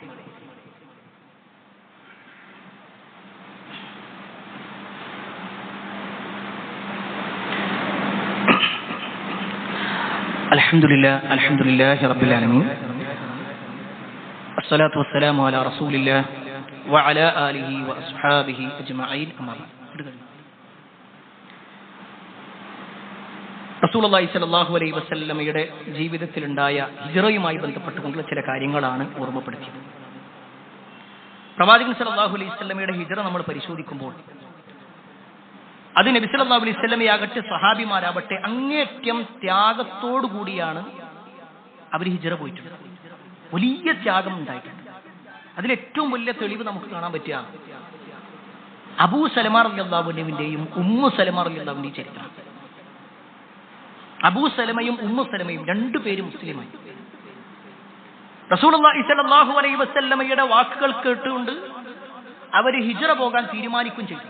ചരിത്രത്തിൽ കാണാൻ പറ്റും, അവർക്കുള്ള വാഹനം കൊണ്ടുവന്നു. ഉമ്മു സലമ വാഹനപ്പുറത്ത് കയറി. അബൂ സലമ അതിന്റെ കടിഞ്ഞാണും പിടിച്ചുകൊണ്ട് പോകാൻ നിൽക്കുമ്പോഴാണ് ഉമ്മു സലമിന്റെ കുടുംബക്കാരങ്ങോട്ട് വരുന്നത്. അവർ പറഞ്ഞു, അബൂ സലമ വിടൂല, ഞങ്ങൾ നിനക്ക് ഞങ്ങളുടെ മകളെ കല്യാണം കഴിച്ചു തരുമ്പോ നീ ഞങ്ങളുടെ ആശയത്തിലായിരുന്നു. ഇപ്പൊ നീ പുത്തൻ വാദവുമായിട്ട് മറ്റൊരു നാട്ടിലേക്ക് പോകാണ്, അതുകൊണ്ട് ഞങ്ങൾ സമ്മതിക്കില്ല. അബൂ സലമയും ഉമ്മു സലമയുടെ കുടുംബക്കാരും തമ്മിൽ തർക്കങ്ങളുണ്ടായി. ആ സമയത്ത് തന്നെ ഉമ്മു സലമ റളിയല്ലാഹു അൻഹയുടെ കയ്യിൽ ഒരു കുട്ടി ഉണ്ടായിരുന്നു. ആ കുട്ടിനെ ഇവര് പിടിച്ചു വലിക്കാൻ തുടങ്ങി. ചരിത്രത്തിൽ കാണുവാൻ സാധിക്കും, ആ കുട്ടിയുടെ തോളിന്റെ ഭാഗത്ത് നിന്ന് എല്ലാം കണ്ട് നീങ്ങിപ്പോയി. പിടിച്ചു വലിച്ചതിന് ആ കുട്ടിയെയും കൊണ്ട് കുടുംബക്കാരും പോയി. ഉമ്മു സലമയെയും കൊണ്ട് ഉമ്മു സലമിന്റെ കുടുംബക്കാരും പോയി. അബൂ സലമിനോട് പറഞ്ഞു, നിനക്ക് വേണമെങ്കിൽ ഒറ്റക്ക് പോകാം. ഒന്ന് ആലോചിച്ചു നോക്കി, നാടുമില്ല, ഭാര്യയില്ല, മക്കളുമില്ല. അബൂ സലമ റളിയല്ലാഹു അൻഹു ഒറ്റക്ക് മദീനത്തേക്ക് എത്തി. തികച്ചും ഒറ്റപ്പെട്ടൊരവസ്ഥ. എന്നാൽ ഉമ്മു സലമ റളിയല്ലാഹു അൻഹയുടെ ചരിത്രവും അവരുടെ അവസ്ഥയോ, തനിക്ക് താങ്ങും തണലുമായി ഉണ്ടാകും എന്ന് ഉറപ്പിച്ചിരുന്ന ഭർത്താവില്ല, കുഞ്ഞില്ല, ശത്രുക്കളുടെ വീട്ടിൽ തടങ്കലിലായിക്കൊണ്ട് കഴിയുക. ഉമ്മു സലമ റളിയല്ലാഹു അൻഹ കരഞ്ഞുകൊണ്ട് മാസങ്ങൾ കഴിച്ചു കൂട്ടിന. ഏകദേശം 1 വർഷം കഴിഞ്ഞപ്പോ ഉമ്മു സലമ ഇരിക്കുന്ന ഉമ്മു സലമയെ കെട്ടിയിട്ടിട്ടുള്ള ബന്ധനസ്ഥനാക്കിയിട്ടുള്ള ചെങ്ങലക്കിട്ടിട്ടുള്ളതിന്റെ വഴിയിലൂടെ ഒരാളിങ്ങനെ നടക്കുമ്പോ അയാൾ ആ കരച്ചിൽ കേട്ടിട്ട് അയാൾക്ക് സങ്കടം വന്നു. അയാൾ വന്നിട്ട് കുടുംബക്കാരോട് വന്ന് സംസാരിച്ചു, ഇത്രയൊക്കെ ആയിട്ടും ആളെ മാറ്റാൻ പറ്റിയിട്ടില്ലല്ലോ, അതുകൊണ്ട് ഇനി വിട്ടളി. ഉമ്മു സലമനെ വിട്ടു. ഉമ്മു സലമ വേഗം പോയിട്ട് കുഞ്ഞിന്റെ അടുത്ത് ചെന്നു. ആ കുഞ്ഞിനെയും എടുത്ത് ഉമ്മു സലമ നടക്കണം. എങ്ങോട്ടാ പോവുക? ആരാ കൂട്ടിനുണ്ടാവുക? ആരുമില്ല. ആ സമയത്ത് മുശ്രിക്കായിരുന്ന ഒരാളുണ്ട്, അബൂ ത്വൽഹ. ആ അബൂ ത്വൽഹനെ കണ്ടു. അബൂ ത്വൽഹ പറഞ്ഞു, നിങ്ങൾ എങ്ങോട്ടാ പോണേ? ഞാൻ എന്റെ ഭർത്താവിനെ അന്വേഷിച്ചു കൊണ്ടുപോവുകയാണ്, എനിക്ക് എത്തിരിവിലെത്തണം, മദീനയിലെത്തണം.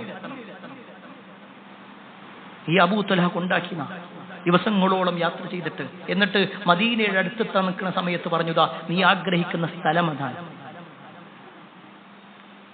വല്ലാത്ത പരീക്ഷണങ്ങളേൽക്കേണ്ടി വന്ന ആളുകൾ. സുഹൈബ് റളിയല്ലാഹു അൻഹുവിന്റെ ചരിത്രം നമുക്കറിയാൻ പറ്റും. അദ്ദേഹം റോമക്കാരനായിരുന്നു. ആദ്യം അറബിയാണ്, പിന്നീട് അദ്ദേഹത്തെ റോമിലേക്ക് പിടിച്ചുകൊണ്ടുപോയി അവിടുത്തെ അടിമച്ചന്തയിൽ കൊണ്ടുപോയി വിറ്റ് അടിമയായിട്ടാണ് അദ്ദേഹം മക്കയിലേക്ക് എത്തുന്നത്. പക്ഷേ അദ്ദേഹത്തിന്റെ കഴിവ് കൊണ്ടും സാമർത്ഥ്യം കൊണ്ടും അദ്ദേഹം അടിമത്വത്തിൽ നിന്ന് മോചനം കിട്ടി. അദ്ദേഹം ഒരുപാട് കച്ചവടം ചെയ്തു, ഒരുപാട് സമ്പത്തുണ്ടാക്കി. ഇസ്ലാം വന്നപ്പോ റസൂലുള്ളാഹി സ്വല്ലല്ലാഹു അലൈഹി വസല്ലം ഇസ്ലാമിക പ്രബോധനം തുടങ്ങിയപ്പോ സുഹൈബ് ഇസ്ലാം സ്വീകരിച്ചു. സുഹൈബ് റൂമി റളിയല്ലാഹു അൻഹു. സുഹൈബ് റളിയല്ലാഹു അൻഹു മദീനത്തേക്ക് ഹിജ്റ പോകാൻ നിൽക്കുമ്പോൾ ശത്രുക്കൾ വരുന്നുണ്ട്. എന്നിട്ട് സുഹൈബ് റളിയല്ലാഹു അൻഹുവിന്റെ അടുക്കൽ വന്നിട്ട് പറയാണ്, യാ സുഹൈബ് അത്തൈനാ സഅലൂഖൻ ഹഖീറ, സുഹൈബേ നീ ഞങ്ങളുടെ നാട്ടിലേക്ക് വരുമ്പോ ഒന്നുമില്ലാതെ കടന്നു വന്നേ, ഞങ്ങളുടെ നാട്ടിൽ വന്ന് കച്ചവടമൊക്കെ ചെയ്ത് കുറച്ച് പണം ഉണ്ടാക്കി, എന്നിട്ട് ആ പണം കൊടുത്തിട്ട് നീ പോകാൻ വിടൂല ഞങ്ങള്. ഒന്ന് ആലോചിച്ച് നോക്കി, ഒരാള് അയാളുടെ സമ്പത്ത് കൊണ്ട്, അയാളുടെ അധ്വാനം കൊണ്ടുണ്ടാക്കിയ സമ്പത്താ. ശത്രുക്കൾ പറയണം പറ്റൂല, വിടൂല ഞങ്ങൾ. ആ സമയത്ത് സുഹൈബ് റളിയല്ലാഹു അൻഹു ചോദിക്കുന്നൊരു ചോദ്യമുണ്ട്, എന്റെ സമ്പത്തൊക്കെ ഞാൻ നിങ്ങൾക്ക് തരാം, എന്നാൽ എന്റെ ആശയം അനുസരിച്ച് പോകാൻ നിങ്ങൾ സമ്മതിക്കോ? അവർ പറഞ്ഞു അത് സമ്മതിക്കും. അദ്ദേഹത്തിന്റെ മുഴുവൻ സമ്പാദ്യവും, ജീവിതത്തിൽ മുഴുക്കുണ്ടാക്കിയ സമ്പാദ്യം കൊടുത്തു. എന്നിട്ട് അദ്ദേഹം ഇറങ്ങി. ആ ഒരു സംഭവം റസൂലുള്ളാഹി സ്വല്ലല്ലാഹു അലൈഹി വസല്ലം അറിഞ്ഞപ്പോൾ പറയുന്നുണ്ട്, റബിഹ സുഹൈബ്, റബിഹ സുഹൈബ്. സുഹൈബ് ഏറ്റവും നല്ല ലാഭമാണ് കൊയ്തിട്ടുള്ളത്. ഇതുവരെ നടത്തിയ കച്ചവടത്തിനേക്കാൾ ഏറ്റവും വലിയ കച്ചവടമാണ്. പ്രിയപ്പെട്ടവർ, ഇവിടെ എന്തള്ളേ? സ്വന്തം ശരീരത്തിനേക്കാൾ, സ്വന്തം കുടുംബത്തിനേക്കാൾ, സ്വന്തം സമ്പത്തിനേക്കാൾ എല്ലാത്തിനും വലിയ സ്ഥാനം അല്ലാഹു റസൂലിന്. അല്ലാഹു റസൂലും പറഞ്ഞതനുസരിച്ച് ജീവിക്കുക എന്നുള്ളതാണ്. അതാണ് ഒരു മുസ്ലിം എന്ന് പറഞ്ഞാൽ, അതാണ് മുസ്ലിം എന്ന് പറഞ്ഞ സമർപ്പിക്കാൻ. അങ്ങനെയുള്ള ആളുകളാണ് മുഹാജിറുകൾ. എല്ലാ അർത്ഥത്തിലും ഹിജറ വന്ന ആളുകൾ. നമുക്കും ഹിജറ ഉണ്ട് ശരിക്കും. റസൂലുള്ളാഹി സ്വല്ലല്ലാഹു അലൈഹി വസല്ലം പറഞ്ഞു, ആരാണ് മുഹാജിർ? വൽ മുഹാജിറു മൻ ഹജറ മാ നഹല്ലാഹു അൻഹു. അല്ലാഹു എന്താണോ വിരോധിച്ചത് അതിൽ നിന്ന് വിട്ടു നിൽക്കലാണ്. അപ്പൊ നമ്മുടെ ജീവിതത്തിൽ കുറെ കാര്യങ്ങളുണ്ട്, ചെയ്യണമെന്നുണ്ട്, മനസ്സിങ്ങനെ ആഗ്രഹിച്ചു കൊണ്ടിരിക്കുന്നുണ്ട്, പക്ഷേ അതിൽ നിന്ന് വിട്ടു നിൽക്കണം. അപ്പോഴാണ് ഒരു മുഹാജിറിന്റെ പ്രതിഫലം നമുക്ക് കിട്ടുക. അള്ളാഹു വിരോധിച്ചതാണോ അതൊന്നും ഒഴിവായി നിൽക്കുക. അതൊരു പക്ഷേ നമ്മുടെ ഭാര്യയ്ക്ക് ഇഷ്ടമുള്ളതാണെങ്കിലും മക്കൾക്ക് ഇഷ്ടമുള്ളതാണെങ്കിലും നമുക്ക് ഒരുപാട് സമ്പത്ത് നേടിത്തരുന്നതാണെങ്കിൽ പോലും ആ സമ്പത്ത് വേണ്ട. അള്ളാഹ്ക്ക് ഇഷ്ടമില്ലാത്ത സമ്പത്ത് വേണ്ട എനിക്ക്. അള്ളാഹ്ക്ക് ഇഷ്ടമില്ലാത്ത ഒരു ബന്ധം വേണ്ട എനിക്ക്. അള്ളാഹ്ക്ക് ഇഷ്ടമില്ലാത്ത ഒരു സഹായം വേണ്ട എനിക്ക്. അത് തീരുമാനിക്കാൻ കഴിയും. അപ്പോൾ നമ്മൾ യഥാർത്ഥ മുഹാജിറായിട്ട് മാറാൻ കഴിയും. അള്ളാഹുവിന്റെ നിയമങ്ങളും നിർദ്ദേശങ്ങളും പാലിച്ചുകൊണ്ട് ജീവിക്കാൻ ഞാനും നിങ്ങളും പരിശ്രമിക്കുക. അതിന് അള്ളാഹു സുബ്ഹാനഹു വതആല നമുക്ക് ഏവർക്കും തൗഫീഖ് നൽകുമാറാവട്ടെ. ഒരുപാട് ആളുകൾ പ്രാർത്ഥന കൊണ്ട് വസിയത്ത് നൽകിയിട്ടുണ്ട്. എല്ലാവരുടെയും പ്രാർത്ഥന അള്ളാഹു സ്വീകരിക്കുമാറാവട്ടെ. പ്രയാസങ്ങൾ അനുഭവിക്കുന്നവരുടെ പ്രയാസങ്ങളൊക്കെ അള്ളാഹു നീക്കി കൊടുക്കുമാറാവട്ടെ. നമ്മുടെ മാതാപിതാക്കൾക്ക് അള്ളാഹു സ്വർഗം നൽകുമാറാവട്ടെ. മരണപ്പെടുന്ന സമയത്ത് ഈമാനുള്ള ഒരു മരണം അള്ളാഹു നമുക്കെല്ലാം നൽകുമാറാവട്ടെ. നമ്മളിൽ നിന്ന് വിട പറഞ്ഞു പോയവരുടെ ഖബർ ജീവിതം അള്ളാഹു നന്നാക്കി കൊടുക്കുമാറാവട്ടെ. അല്ലാഹുമ്മ ഗ്ഫിർ ലിൽ മുഅ്മിനീന വൽ മുഅ്മിനാത്ത് വൽ മുസ്ലിമീന വൽ മുസ്ലിമാത്ത് അൽ അഹ്യാഇ മിൻഹും വൽ അംവാത്ത് إنك مجيب الدعوات يا قاضي الحاجات. اللهم اجرنا من النار، اللهم اجرنا من النار، اللهم اجرنا من النار. ربنا آتنا في الدنيا حسنة وفي الآخرة حسنة وقنا عذاب النار. آمين آمين برحمتك يا أرحم الراحمين والحمد لله رب العالمين.